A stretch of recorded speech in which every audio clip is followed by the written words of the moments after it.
Hello, my name is Georgina Lewis, and I'm going to have a conversation with Candace Rogers for Our Story, Our Lives, an oral history project with the Georgia Libraries for Accessible Statewide Services.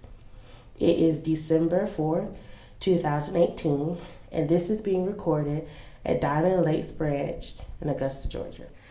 So, what is your story? My story is what brought me to this situation approximately 14 years ago.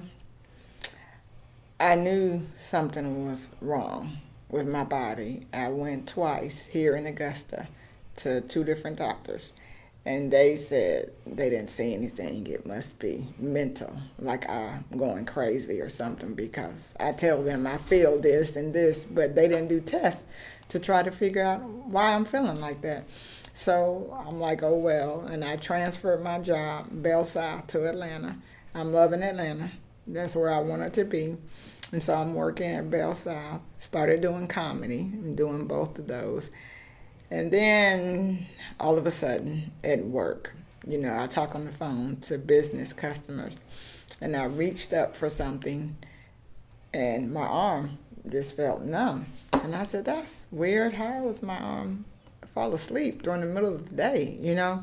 So I didn't pay it too much attention. Then I had to reach my arm up again to get something out of a cabinet. And it felt like a ton of bricks fell on my head. And so, I'm thinking, oh, I'm going to take a Tylenol on my break. That'll take care of this. And then all of a sudden I'm talking to a customer and my speech changed. Instead of how I'm talking now, it was mumbled and jumbled. I was like, and I could hear the customer saying, excuse me, I don't understand. I'm like, I don't understand either, And so I called my supervisor over there, and she came, and me trying to explain what was going on to her, she could tell something was wrong. So they took me to the emergency room, and he actually did some tests. But he told me I would have to go to another doctor to have a lumbar puncture. I hate needles. I knew that was a needle in your back. So I rescheduled it like 4 times because I didn't want to have it done. But when I finally went, the doctor had no bedside manners. He was rude as I don't know what, so that makes it worse. And I was like crying, because it hurt so bad. And he said, don't you have a child? I said, yeah. He said, you have epidural? I said, yes. He said, well, it's the same thing. I said, no, it's not. Number one, I was already in pain when I'm in labor. So that was nothing. I wanted that help. I'm not in pain now. You're causing me pain. So we went round and round by that.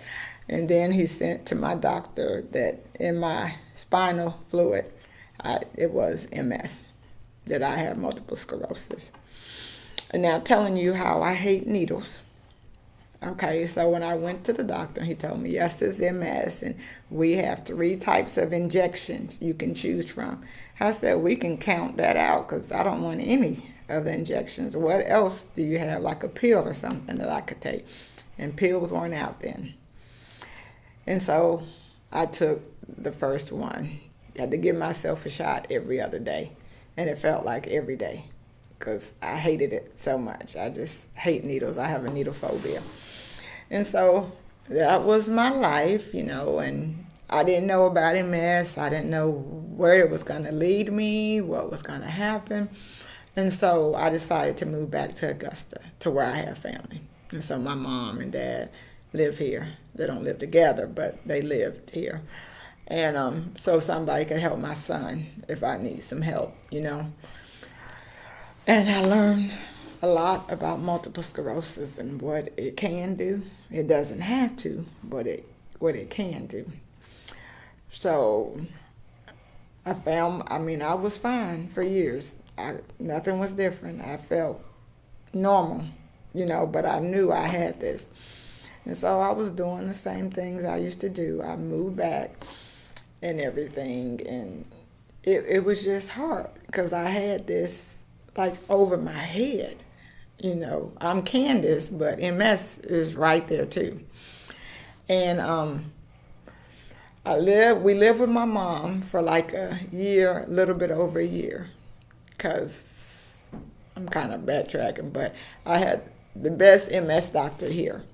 So I would enjoy talking with her, and she would tell me all the ins and outs. And she cared more than other neurologists because her sister had MS. So she had her heart in it. She was wanting to find out what can we do about it, you know. And so I went talked to her about this fear of needles and stuff, and she would try to help me through it, but I hated it. I blame it on my dad because he was military. So wherever we went, I had to get a bunch of shots. You know, I had no choice. Said, no, I'm not taking them. I had to take them, you know. So I just have a phobia of needles. And so talking to the doctor, and then when I'm going back and forth, I'm sorry, but I talk to everybody wherever I am. My mom says I never see a stranger because I talk to everybody. And so I went to an appointment, and I went and sat down next to this lady, and we're talking. She said, so you have MS too? I said, oh, yeah, that's what they tell me, you know. And she said, you look pretty good. I said, well, thank you. You know, you too. I was feeling normal then. And she asked me if I was on disability. And I don't know why that hit me so hard, because I hadn't even thought about disability, because I was driving, walking, everything, just living life. And somehow I felt like the devil spoke for me. I said, do I look like I need some disability? You know? And she said, wow. I said, wow. She said, that's too much pride. You know, all that pride is a sin. I said, really? She said, have you worked? I said, yes, since I was 15. She said, you paid into this. She said, you don't want your money? And it was like a slap in the face. I mean, she didn't slap me, but I felt like that. That was my money. And I do have a disability. So I feel like sometimes that helps. You need to hear something like that. So the next day, I wouldn't apply for disability. I wouldn't have done it if I hadn't talked to her. I wasn't even thinking disability. And so I went and applied. 4 months later, I got a letter telling me, no, I'm not qualified for disability. And I had heard they do that all the time. You know, unless they see me and I'm crippled, I'm in a wheelchair or something, you know. So I had to think to myself, I don't know a lot about disability. I mean, I've been on the debate team and stuff like that. I like to do that. I can't do this fight. I don't know enough to be in this fight. So I was flipping through the yellow pages, and like an attorney just popped up for disability, and he was right above, his office was right above the Social Security office. So I was like, wow. So I called and hired him, and 2 months later, I had it. So it took me about 6 months, where some people it takes years and years, you know. And they say, I don't want to give the attorney my money. That's my money. I'll just wait and get it. To me, my story was they get 25% of your back pay. You can't miss what you don't have, to me. So it didn't matter to me. You know, he got 25% of my back pay, which was like maybe $4,000 or $5,000. I'm okay with that because he helped me get disability for the rest of my life. That's the way I feel. You know, I know that check is coming every month. If I have to pay him 25% to get it started, I felt, oh well. It's funny because they said that was so good. I got it in 2 months. My mom said, Candace, I'm sure you're getting on his nerves, because if I had a question, I called them. If they sent me a paper, I called them. Whatever I didn't know, I called them. She said, but you just keep calling him. I hired him. He's my employee. He works for me. He gets paid when I get paid. So I didn't feel like there was anything wrong about calling him all the time. If he got on my nerves and he got it in 2 months to be done with me, thank you. It worked. So, and with me getting disability, you know, that was like another label over me. And I thought about getting another apartment. And I thought even more. I said, I've had different apartments here in Augusta, in Atlanta. Maybe I was getting ready to get a house in Atlanta. But after all this, I moved out of, I fell out of that. But I said, why not get a house? Something that I will own. Because an apartment, I'm renting it. I'm paying their bills. I'm paying their mortgage, Why not pay my own mortgage?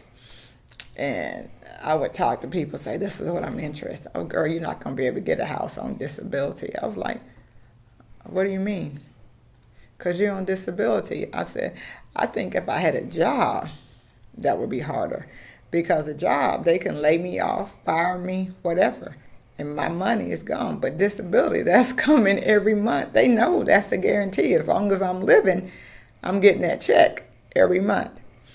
And so I talked to my father, and one of his friends was a realtor. So we got together, and she started showing me houses and things like that. And I'm thinking I want a brand new house, because I want this and this and this in it.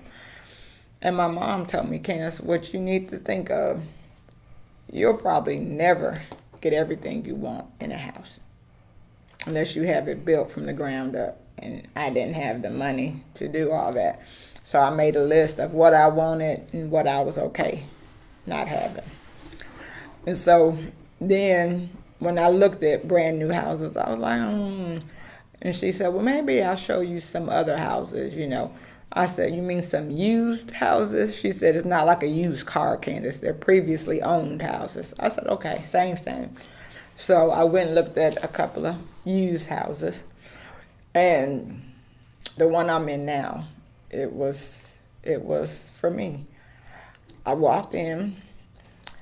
I knew I wanted grapes. I like grapes in the kitchen. It already had a grape border, a nice grape border in the kitchen. I wanted the chair rail or whatever, that chair rail, but the different colors, like up to a certain point in the living room, it had that already, and I liked both colors. Went in the hallway bathroom, it had a window up top.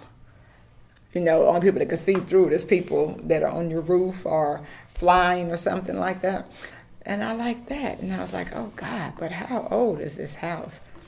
She said, she checked. She said, it was built in 1993. I said, wow. She said, what do you mean? I said, that was the year the best thing in my life came to me. My son was born in 93. I said, okay, this is it. I want this house. And so she started on the paper, and I went to church. People say you pray to God, you don't worry about it. When you pray, you give it to him. You have to leave it there because you gave it to him. If you worry again, you took it back because you don't have faith that he's going to do what he's going to do. And so this time I went to church with my mom and my son, and I went to altar call. And I went down to the altar, and I prayed, I said, God, if this is a house for me and my son, then it will be. If not, I know you have something bigger and better for us, so I'm not going to worry. You got it. And I just got a good feeling. I didn't think that I never thought I wasn't getting a house. People would say, you talk like you already got the house. I said, I'm just waiting on the key. That was my answer. And when I went to closing, the people who owned the house and the closing attorney, we were all in the room, and the family and the attorney said, people are not usually this happy. They're stressed, about doing this. I said, it's been done. You just want me to sign 1,000 papers. That's all, And it felt so good. Because I've heard that all my life. You give it over to God. You just let it go. And that's hard. That is hard. For the first time in my life, I did it. For the house. And tada, I've been in the house almost 13 years. And I'm happy about that. I'm extremely happy. I'm not paying nobody rent. I'm paying mortgage for my house. And I love when people ask me, are you a homeowner? At first I was like, am I a homeowner? Because I don't own it. It's not paid for yet. But I'm paying the mortgage on it. And so now I just say, yeah. I have a home and it's in my name. So I say that. And so I feel good about that. But during these 12, 13 years, my MS progressed. My walk started giving me problems, and I ended up having to get a walker, which I never thought I would have to do. But my mom's boyfriend, man friend, he had one that he didn't use anymore. So he just brought it to the house and told me that was for me. And so I had a hard time with that, but I realized it helped more than it hurt. So I started using that. And then it continued to progress. I was going to work one day. I was driving.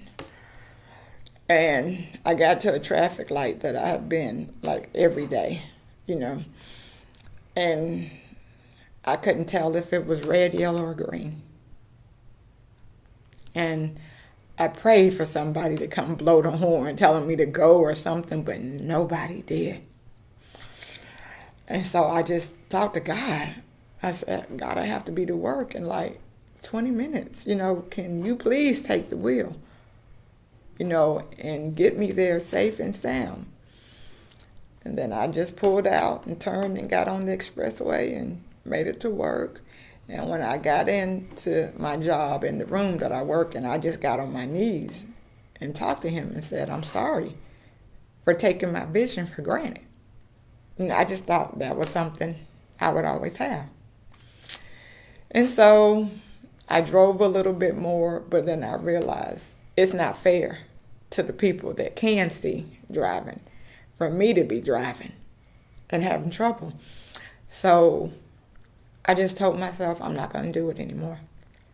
Because if I drive, because I have a car, I have a truck, and what if you hit somebody and you kill them? That's like a drunk driver. And I always talk about that. And so I chose myself to stop driving. Nobody told me I couldn't drive anymore. I just told myself that I would not be able to live if I hurt somebody because I was still driving and I know I shouldn't. So I stopped driving, and that was so hard, because, very humbling. Having to ask everybody for a ride here, a ride there. Very humbling. And then somebody told me, well, no, there's a bus that'll come to your house and pick you up and take you wherever you need to go. I was like, what do I look like riding this little bus? You know what I'm saying? So I had to let my bride go because that was something to help me. So I signed up, to ride the bus, and I've been riding the bus for years now. And I appreciate they come straight to my house, pick me up, and take me straight to work or to the doctor, anywhere I need to go, in Richmond County area. And so a lot with this illness is pride, having to let go of pride. Not being able to drive, oh my God. Not seeing like I used to see, humbling. But I thank God I'm doing better with it now. I feel like I'm doing better with it now. It's just a struggle, you just have to get up and go and take every day as a day, a new day. And so I speak sometimes at some of the MS functions to tell people how to stay positive and just keep looking for another day. And one thing I say, and I offended somebody one time, and I didn't mean to offend anybody because with MS, we're all different. We all have different problems, And I said the main thing that helped me is that, okay, Candace, you're going through all this, but I promise you somebody has it worse and would love to take your space. So you need to get over it and just keep on going. And the person said, are you talking about me? I said, I don't even know your situation. I'm sorry. I'm just saying that I know. If you watch the news, you see people that have it a lot worse than you. Everybody thinks whatever they're going through is the worst. Somebody got it worse. Somebody got it worse. And I'm happy I talked to my uncle, about 4 or 5 years ago. We had a family reunion in Mississippi. Deep, hot July in Mississippi. And he can cause me to have a relapse if I get overheated, And so my uncle, he came up, he said, Candace, how you doing? I said, today's a bad day. And he jumped on me. He said, I don't ever want to hear you say that. I said, excuse me? He said, the fact that God woke you up, you're already on top of things. A lot of people didn't wake up this morning. He said, what I want you to say, and promise me you'll say this. I said, what is it? He said, say it's a good day. Maybe not as good as yesterday, but it's still good. And so now that's what I do, and I pass it on to other people. You may be going through something, but it's still good because God woke you up.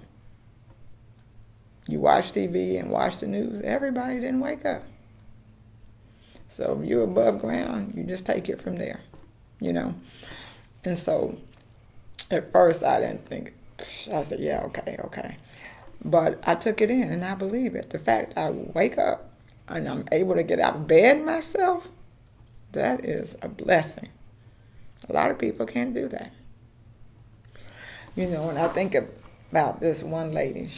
I formed a group called the MS Brothers and Sisters of the CSRA, and she's one of the sisters. And she always grabs my heart because she has it so much worse. And I think about her and I'm like, how dare I complain? She's bedridden.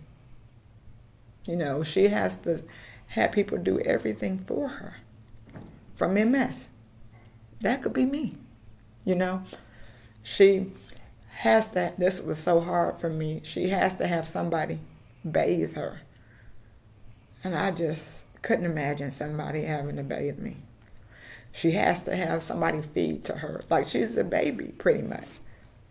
And it's just, I'm like, I could be there. So since I'm not, I need to do better and appreciate it more. Because who knows, tomorrow that could be me, so.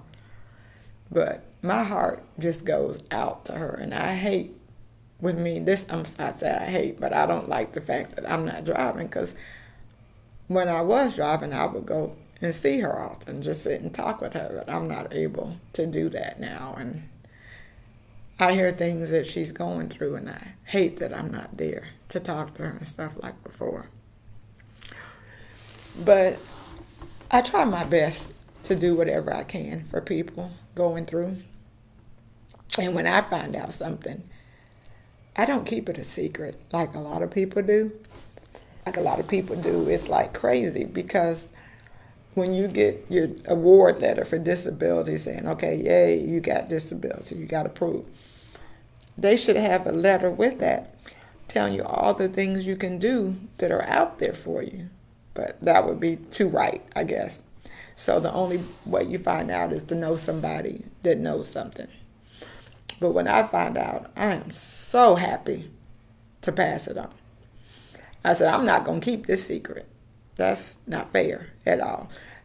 And I've been blessed with so many things because I'm disabled. But disability don't tell me that. Social Security doesn't tell me that. I have a brand new roof that I got for free. A brand new heating and air unit I got for free. I have a ramp built on my porch and some shower rails put in for free. Social Security wouldn't tell me about it. And so if I know anybody, I see anybody that's disabled and think they may be in need, I'm so happy to tell them because I feel like I'm paying it forward. Some people, it's crazy to me, they act like they're scared to tell somebody. Like they're going to come and take whatever you got back, which makes no sense, but just don't like to pass it on. And I feel so happy from that. And like somebody told me about 3 years ago, that with me being disabled, I thought he said I get into the movies free. But my guy, my mister, he was with me. He takes me. I'm so blessed. He takes me to all my meetings and appointments and stuff. And he said, no, Candace, that's not what they said.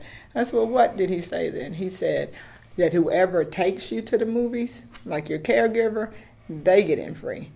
I said, but the caregiver's not disabled. I don't understand. He said, because you are disabled and we're taking time to take you to the movies and stuff. So that's like a treat to us that we get in free. I was like, whatever. You don't even know. You didn't hear it. You didn't hear it. And so we went out he was going to a movie. We had been before, and I just said, all you have to do is say ADA. And you only buy one ticket. It's two of you. Just pay for one ticket. And so we went out to eat, and then we knew we were going to the movies, and we had a little debate about it. He said, yeah, let me go ahead and go to the movies for free. I said, you're not free. It's good for you because you don't have to pay for my ticket. He said, I don't pay for my ticket. And I said, no. So I thought, I'm going to show him. We got to the movie, so I went up and asked her, I said, could you please straighten out this debate? Okay, I'm disabled. Okay, I come and I use the ADA, and I get in free, right? And she says, no, ma'am. Your person who brings you gets in free. I said, okay, can I talk to somebody else then? Because you are not working with me. You as a woman, we're not eye to eye. He's like, see, I told you. I said, whatever. First of all, what you should tell me is thank you. Because if I wasn't disabled and didn't know about the ADA, you buy 2 tickets. So you're welcome. I said, and I don't ask to go in and spend all the money on this expensive candy and stuff. I have stuff in my purse that I can snack on and stuff. So you're welcome. How about that? He said, but you know what the lady said. So I don't even know what you're talking about. But you're welcome. You only pay for 1 ticket instead of 2. So it's crazy because it's like a blessing in ways. Because I get things I wouldn't get if I wasn't disabled.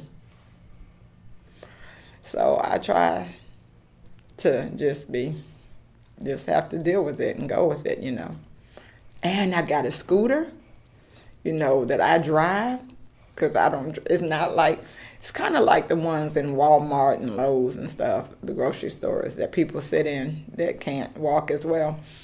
But I have one of my own, and it's better.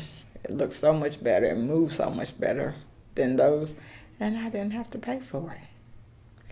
And the good thing, I was thinking, oh, God, I got to buy a lift to sit it on, to attach it to his car if I need to take it anywhere.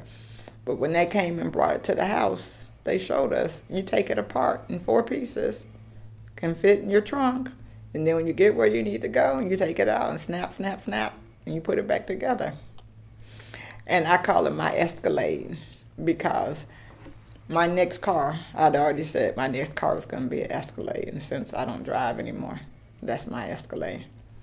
And I get it and drive it, and I just love it.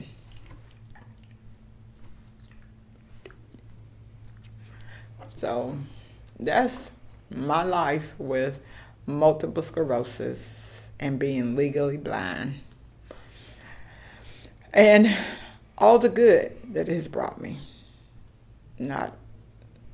I don't think about the bad things it's brought me anymore. It's brought me a lot of good. And like I said, as far as the doctor told me I was legally blind, I still don't understand that. And he started laughing at me because I asked him, well, who's illegally blind? He said, what? There's nobody that's illegally blind, Miss Rogers. I said, well, I don't believe that because I see how a lot of people drive and they cause all these accidents and stuff. They're illegal. See, I don't get tickets. I'm legal. Thank you.